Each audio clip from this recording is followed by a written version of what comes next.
جاية النهاردة علشان أحكي لكم حكايتي يمكن حد فيكم يتعلم منها وما يغلطش غلطتي، أو يمكن تساعدوني برأيكم وتقولوا لي أعمل فيها إيه.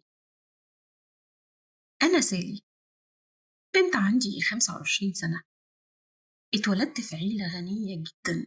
قبل ما أتمنى الحاجة بلاقيها قدامي موجودة. حياة يمكن كل أصحابي بيحسدوني عليها. كنت وسط أب وأم أنا شايفاهم بيحبوا بعض وبيموتوا كمان في بعض، وأنا البنت الوحيدة ليهم، فعلشان كده كنت متدلعة قوي لحد ما بقى عندي 8 سنين. وقتها شفت مشهد لا يمكن أنساه في حياتي كلها. المشهد ده غير حياتي وقلبها من البنت المدلعة لحد ما بقيت البنت الوحيدة. بابايا ومامتي الاتنين واقفين قدام بعض، وماما بتواجه بابا بخيانته ليها، وهو بيقول لها: انت ازاي تفتشي في موبايلي؟ انت اتجننتي؟ كان كل اللي فارق معاه ان مامتي بتفتش في موبايله. ماما ما كانتش مصدقة. هو ده اللي فارق معاك؟ لكن انك تخوني عادي؟ رد عليها وهو بيقول لها: أيوة عادي، عادي إن أنا أخونك. هو أنت ناقصك حاجة؟ عايشة أحسن عيشة، كل أصحابك بيحسدوكي عليها. وفعلا هي كانت عايشة أحسن عيشة والكل بيحسدها عليها. لكن الخيانة اللي بابا عملها وجعتها قوي وكسرتها، وفي لحظة قالت له: طلقني، أنا مش عايزة أعيش معاك، وعيشتك دي أنا مش عايزاها. طول ما في خيانة أنا مش عايزاها. وهو رد عليها رد صدمني قبل ما يصدمها. أيوة صدمني، أنا البنت اللي عندي 8 سنين وهو بيقول لها: أيوة أنت عايزة تطلقي عشان تخونيني. أمال أنت مفكرة أنا بخونك ليه؟ ما علشان أنت خنتيني الأول. أنت اتجننت؟ أنت بتقول إيه؟ أنت بتقولي أنا كده؟ أنا عمري ما خنتك، أنا صنتك. ده كان رد ماما عليه، وكانت منهارة في لحظتها من العياط. وهو قال لها: بصي، أنا أصلا ما بقتش طايقك وعايزة أطلقك وهطلقك، بس انسي إنك تشوفي بنتك. في النهاية وافقت ماما بعد ما حاولت كتير تخليه يرجع عن قراره. أنا بنتها الوحيدة، ولقيت ماما جاية عليا وهي بتعيط وبتاخدني في حضنها وبتقولي: اوعي، اوعي يا سالي يا حبيبتي، تصدقيه أنا أمك وهفضل طول عمري أمك. أنا ولا مرة غلطت في حق باباكي، أنا كنت صيناه وصاينة البيت ده. باباكي هيجي يشوه صورتي قدامك، لكن انتي اوعي، اوعي تصدقي. انتي هتفضلي بنتي، حتة مني، وهبقى اجي اشوفك من غير ما هو ما يعرف. بس لحد ما اجي افضلي فاكراني. انا ما كنتش فاهمة هي بتقولي كده ليه، كنت بعيط وبس. لحد ما سابتني وبعدت عن حضني وانا شايفاها بتبعد قدامي وماشية بعيد، وانا قاعدة بعيط. والايام عدت، وفعلا بابايا حاول يشوه صورتها قدامي ويقول لي قد ايه امي دي وحشة وقد ايه امي دي ما تستحقنيش. بس أنا كنت بحبها، كان حبها في قلبي أقوى من أي حاجة تانية، فما كنتش بصدقه. بس للأسف عدت السنين ووالدتي ما كانتش بتظهر قدامي خالص، ولا حتى بتيجي تشوفني، وبابايا سابني للدادة علشان هي اللي تربيني. هو انشغل بالشركات والفلوس، وإن هو يعمل فلوس أكتر وأكتر. ووصلت لثانوية عامة، وزي أي بنت نفسها تحب وتتحب. وفعلا حبيت واحد كان معايا في المدرسة، وأنا كنت أغنى بنت في المدرسة بسبب فلوس بابايا. واللي أنا كنت عايزاه طبعا كنت بلاقيه، لكن للأسف وقتها أنا ما كنتش ولا لاقية أبويا ولا أمي، ولا كنت لاقية حد يقول لي إيه الصح وإيه الغلط. علشان كده عملت في وقتها كل حاجة غلط، كل ما تتخيلوه أنا عملته. يمكن هتحكموا عليا وتقولوا لي إزاي عملت كده. أنا للأسف ما لقيتش حد يوجهني، ويمكن كنت بنتقم من نفسي علشان أهلي سابوني ومحدش وجهني للصح والغلط. المهم، الولد زميلي اللي كان بيرسم عليا الحب طلع كذاب. أيوة، كان بس عايز يبين قد إيه هو وقع أغنى بنت في المدرسة وخلاها تموت في دباديبه زي ما بنقول. وسابني، سابني ووجعني هو كمان. هو أول واحد كنت وثقت فيه بعد مامتي، هو أول واحد أنا كنت حبيته بجد، ويمكن وهمت نفسي إن أنا بحبه. أصلا أنا معرفش يعني إيه حب، معرفش غير الحضن اللي مامتي حضنتهولي آخر لحظة شفتها فيها. وخلصت ثانوية عامة ودخلت جامعة، وأنا مقررة أنتقم من كل ولد وراجل هيكسر ست زي ما حبيبي كسرني وزي ما بابا كسر أمي وحاول يشوهها قدامي. وبرضه في الجامعة اتعرفت إن أنا البنت الدلوعة، بنت أكبر مالك للشركات في البلد، وحاولوا الناس يتقربوا مني وحاولوا يعملوا معايا علاقات.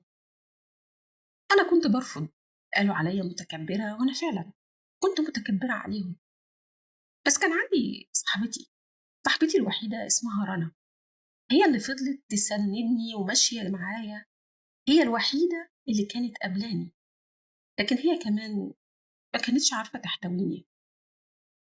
وعدت الأيام وجه ولد زميلي في الجامعة وهو بيقول لي: مساء الخير يا أنسة سالي. رديت وقلت له: مساء النور، أنت مين وعايز مني إيه؟ رد وقال لي: أنا مهند زميلك هنا في الجامعة. فسألته: عايز إيه مني؟ ضحك وقال لي: بحبك. ساعتها قلت له: بتحبني مرة واحدة؟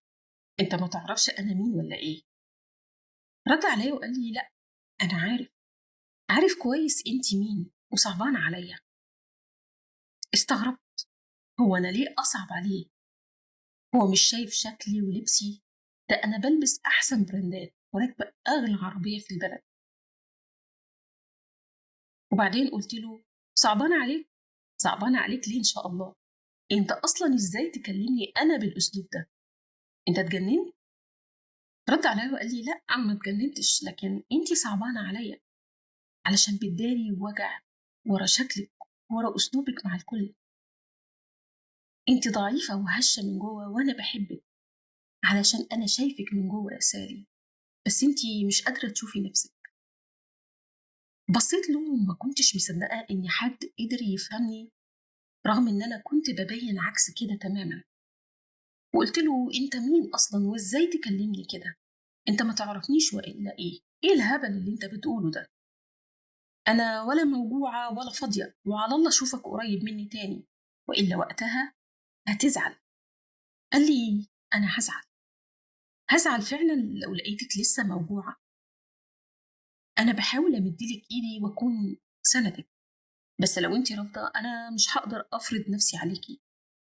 وقتها سابني ومشي، وأنا كنت هتجنن إزاي شخص فهمني قوي كده وإزاي أصلا بيحبني؟ شكله بيضحك عليا، ده أول حاجة كانت في دماغي. وأكيد دي اسطوانة جديدة بيعملها على البنات، بس حقيقي أنا ما كنتش قادرة أقرب منه. أقول لكم على سر، أنا خفت يبقى معاه حق وإن هو اللي يكسرني بدل ما أنا اللي بكسر كل راجل وولد بيقف في طريقي. وبعدت، خفت خفت أقرب. لما بشوفه ببص الناحية التانية، لما بحس بيه في نفس المكان بختفي منه. ما كنتش قادرة أواجهه، يمكن علشان شاف نقطة ضعفي وحط إيده عليها، يمكن علشان شاف حقيقتي، مش عارفة، لكن كنت دايما بهرب منه. لحد ما عدى علينا أول سنتين في الجامعة، وهو جه تاني ووقف قدامي وهو بيقول لي: على فكرة، اللي انت بتعمليه ده غلط، غلط جدا. انت ما تستحقيش تبهدلي نفسك بالشكل ده، انت جوهرة غالية قوي يا سالي، وانا خايف عليكي من اللي انت بتعمليه. مش معنى ان انت عايزة تكسري الرجالة زي ما هو واضح، بس انت غالية، اعرفي قيمتك الحقيقية يا سالي. انا وقفت بكل عصبية وانا بقول له: انت تاني؟ انت اتجننت؟ ازاي تيجي تكلمني هنا وبالاسلوب ده؟ رد عليا وقال لي: علشان بحبك، وعلشان انا بحبك اديت نفسي الحق ان انا اجي اكلمك واقول لك ان انت غلطانة، غلطانة لإن أنتِ بتبهدلي نفسِك باللي أنتِ بتعمليه. هو كان قصده باللي أنا باعمله لإن أنا كنت مقضياها سهرات وشُرب وأي حاجة عاوزاها باعملها. كانت سُمعتي سابقاني في الجامعة وهو كان خايف عليّا. بس جوهرة إيه اللي بيتكلم عنها؟ أنا كنت فاضية، فاضية من جوّه ومن برّه. لكن أقول لكم على حاجة، أنا حسيت بحاجة اتحركت ناحيته لأول مرّة. حسيت إن في حد حنين عليّا، حسيت إن في حد خايف عليّا وبيقول لي إيه الصح وإيه الغلط. لكن زي كل مرّة كبرت ووقفت قدّامه واتحديته وقُلت له: "مش عايزة أشوف وشّك تاني وإلا أنت هتزعل." وهو قال لي إني أنا هاحاول أدوّر عليه وأحاول أرجع له. وقتها هو ممكن يكون موجود وممكن يكون لأ. وفعلًا اختفى من حياتي وعدّى سنين الجامعة، سَنة في التانية، لحد ما خلّصت ال5 سنين بتوع دراستي وأنا ما شُفتوش فعلًا تاني. وقعدت في البيت، ما أنا مش محتاجة أشتغل، أنا عندي فلوس متلتلة. وكنت بصراحة كده يعني أي اتنين باشوفهم بيحبّوا بعض كنت باروح أرمي نَفْسي على الراجل وأخلّي حبيبته تسمعه أو تسمعني وإحنا بنتكلّم علشان تسيبه. ولا مرّة فشلت في الموضوع ده، إن أبعد الراجل عن البنت. لكن لسه كلام مُهند بيرن في ودني وإن أنا غالية وإن أنا جميلة. أنا موجوعة أوي وحزينة على نَفْسي جدًا. مش عارفة، مش عارفة هو أنا ضحية مين؟ ضحية نَفْسي والّا أهلي والّا أنا ما لقيتش حد أصلًا يوجّهني؟ بافكّر أدوّر عليه وأقول له إن أنت كنت صح لكن كبريائي مانعني.